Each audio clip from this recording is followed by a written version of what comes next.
hörmətli məsləhətlərə xoş gəldiniz. Ələddin Adülünü səmimi qəlbdən asuriyyətdən təbrik edirik. Uzun ömür, can sağlığı. Qoy Allah da eləsin ki, həmişə belə xoş günlərlə yaşasın. Qohum, əqrəbə, nəvə, nəticə hamısından birisi olar arxasında. Yenə yaş günümü asuriyyətdən təbrik edirik. Uzun ömür, can sağlığı. Ay tədbiri qəzadan düşəndə bərə bil ki, harayına gələndi qardaşım.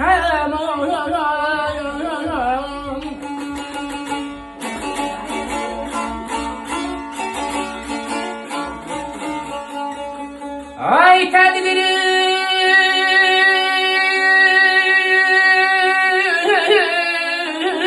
qəzadan düşəndə bərə bil ki, harayına gələndi qardaş. İndi sen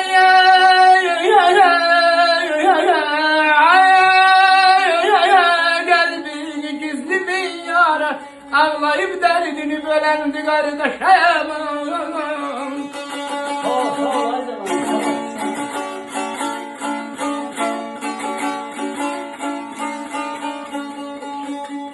Ay çekmesin belaları dostumun başı, düşmesin yerine düşmenin başı.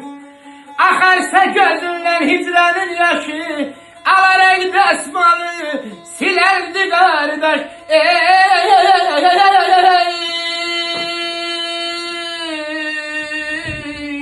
Aman aydadı bir halkın beyni dolu ne gömherine beni de göstermeyin. Hoş geldin ay kadın getir dermanı.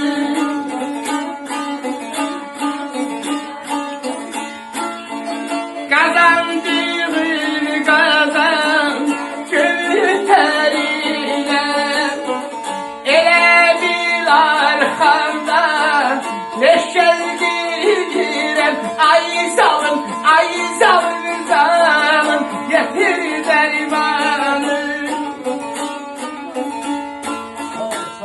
Üstadlara rəhmət. Şeir atamın şeiridir, öz anama yazır. Yəni bu bugünkü gəlinlərə də aidiyyət var. Çoxdur, özünüz biraz yaxşı aparın. Deyir, xalqın beyni dolub lər gövhər ilə mən də öz səlimi boş gəzdirirəm. Ay qazandığımı tərlə elə bil arxamda daş gəzdirirəm.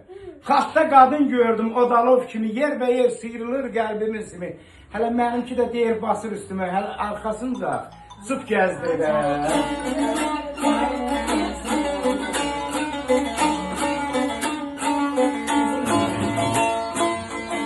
Özadım bu sadri İbn-i Mağaya, benim sağırmağa dermanım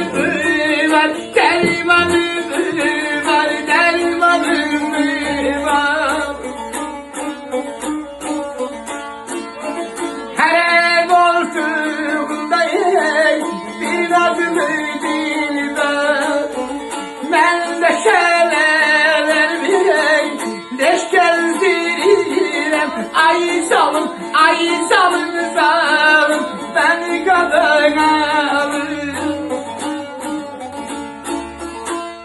Öz adım Musadır, İbn-i Ağayar, mənim sağalmağa dərmanım mı var?